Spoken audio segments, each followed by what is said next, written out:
Whenever you're ready. Sports fans around the world.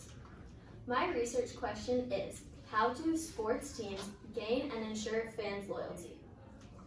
In order to do this, I looked into 3 different lenses and perspectives. I used the economic lens, historical lens, and social lens to look at how sports teams have and will make money from fans all over the world and ensure lifelong fans.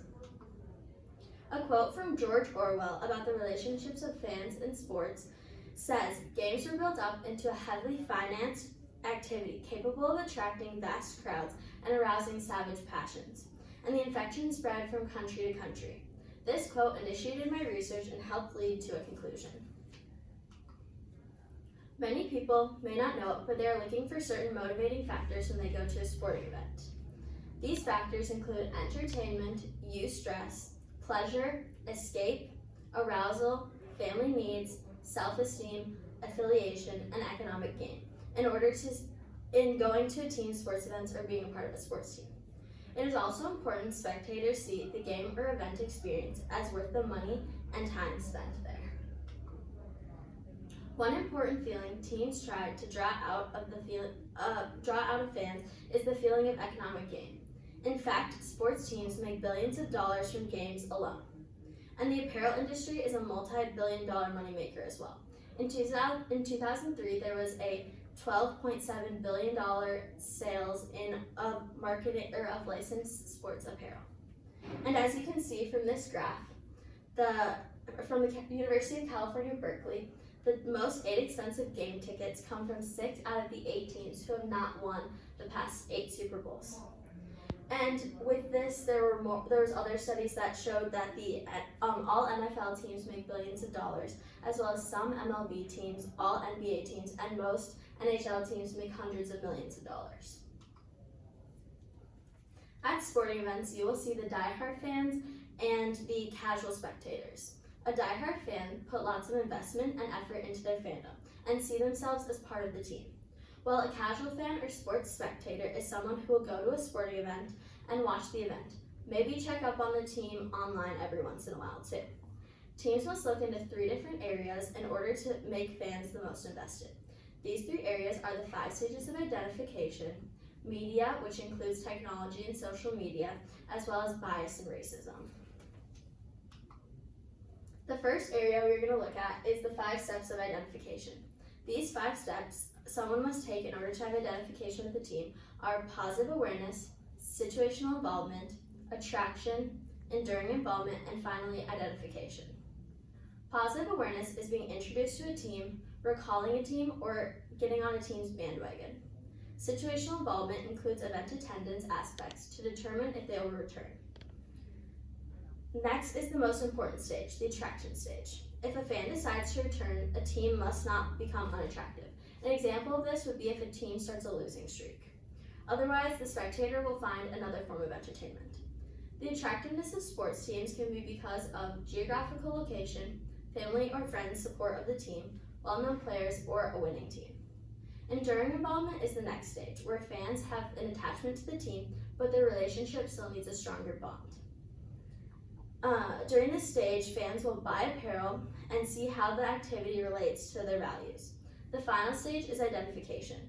Now the person is a loyal fan who will continue to buy tickets to the game, buy apparel, watch the team on TV, and stay up to date on the team's latest news based off their level of identification, high, medium, or low. At this point, fans feel that they've helped achieve or had some part in the team's winning or being successful. Teams also need to look at how they present news and broadcast their team. It all started when baseball flourished in the 1920s due to an increase in radio broadcasting. Then in the 1940s and 50s, TV became a new popular way to watch sports.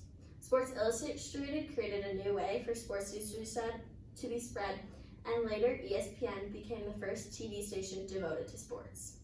In the 1990s, the internet created a new way for fans to receive information. And with the creation of social media, there is now an easy and fast way to stay connected with sports, teams, players, and other fans. With this fast new technology, news is spread fast, which makes it important that the team's social media presence is large. The final aspects teams need to look at is their fan bias and racism. Racism is a common occurrence in sports. Studies have shown that in the NFL, NHL, and the MLB, the average majority of fans are white. But however, in the NBA, the average majority of white fans, is slightly under 50%. Some fans will heckle and attack racial minorities during and after the games. On social media, white men are often marketed for sports, while women and minorities are portrayed in less than ideal ways. In professional tennis player Serena Williams' case, as being a black woman and coming from a lower class family, it has forced her to work harder than many of her other competitors who come from upper class families, are white or males. While fans may be cheering for a certain race or gender, the environment they create is important to the outcome of the game, match, or tournament. Fans often become emotionally attached to a team or player, which creates an emotional and monetary support for the team, directly impacting the result. Therefore, teams must look into their fan base's bias and determine the best way to market and display their team in order to find and optimize the environment for success. In order to make the most loyal fans and increase profit, teams must use the most effective strategies in branding, marketing, and social media, using social and psychological factors. To do this, teams must advertise online, on TV, on the radio, and in newspapers and magazines. Being active on social media and interacting with fans is also important. Once the fans are in the stadium, there must be congregation space, extra entertainment, and a safe and clean venue, along with a positive experience during the game or event. A positive image in the community is crucial, as well as being active in the community. Promoting fan involvement will also lead to higher rates of fandom. However, in order to know the most effective strategies to create lifelong fans, there still needs to be more research, especially in the rapidly changing world of technology. Thank you. What evidence did you gather that you didn't include, and why did you choose not to include it? In part of my research, while I was doing my research, I found information on collegiate sports and sports fans specifically, and how their fandom is, and just their rates of fandom and stuff like that.